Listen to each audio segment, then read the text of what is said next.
Allah Subhanahu wa taala menyebutkan dan meletakkan Al-Baqarah menjadi surat pertama setelah Al-Fatihah. Bisa dibilang dia adalah surat-surat pembuka di dalam Al-Quran.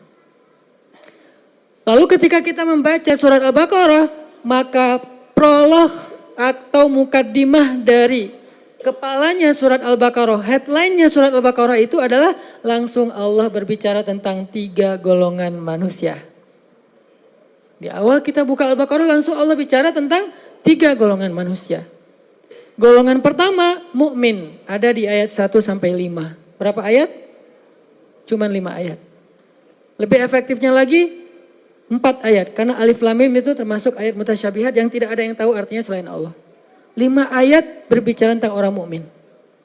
Kemudian golongan kedua, orang yang kafir, artinya orang yang ingkar kepada Allah Subhanahu wa taala, enggak percaya dan tidak beriman. Berapa ayat? Cuman 2 ayat. Ayat 6 dan ayat 7. Beres itu Allah bicara tentang orang munafik dari ayat 8 sampai ayat 16. Berapa ayat? 9 ayat. Dari ayat 8 sampai ayat 16. 9 ayat bicara tentang orang munafik. Apakah sudah selesai? Belum. Sisanya Allah kasih contoh-contoh orang munafik di banyak ayat di Al-Baqarah, di banyak surat, di sisa-sisa surat yang lainnya. Dan kalau Allah udah bicara tentang orang munafik, kesan emosionalnya tuh kelihatan banget di ayatnya. Allah kalau bicara tentang orang kafir, kesannya flat. Kalau bicara tentang orang mukmin, rahmah. Allah tuh sayang banget sama mereka. Kalau Allah bicara tentang orang munafik, Allah itu kayak emosi banget tuh. Disebutin orang munafik tuh gini, kalian harus hati-hati ya, kalian harus hati-hati. Jadi Allah itu kayak khawatir banget kita terhadap perangai dan kejahatan orang munafik. Allah kalau bicara tentang orang kafir itu hanya bicara tentang surga neraka, bicara tentang kehancuran mereka. Tapi kalau bicara orang munafik, isinya adalah kalau kita mau bikin poinnya, wahai orang hamba-hambaku yang beriman, hati-hati sama mereka. Itu intinya.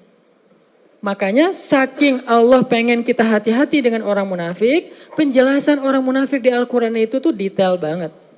Contohnya tuh banyak banget. Kenapa? Karena mereka lebih bahaya daripada orang-orang kafir. Dalam perangai, perilaku, gangguan dan siasat mereka kepada orang yang beriman.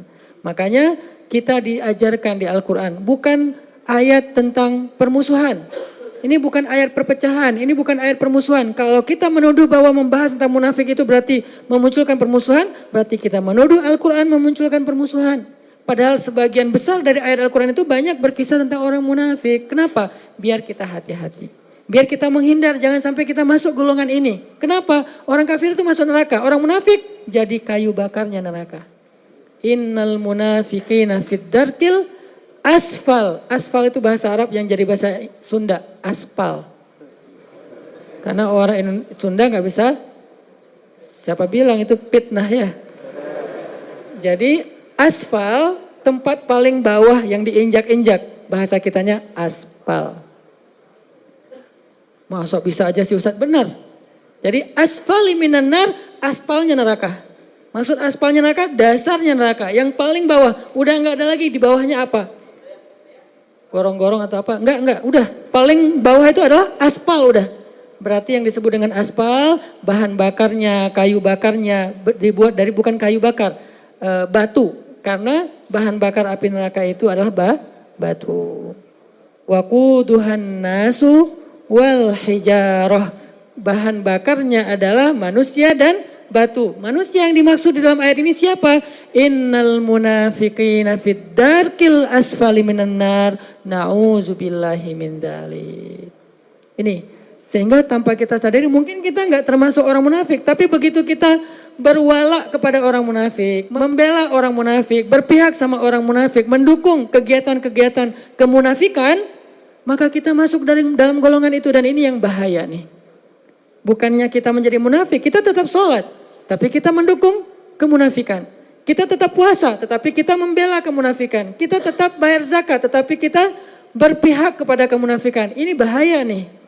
Karena sholat, puasa, dan zakat kita adalah ritual. Tetapi wala dan barok kita justru kepada musuh-musuh Allah Subhanahu wa taala.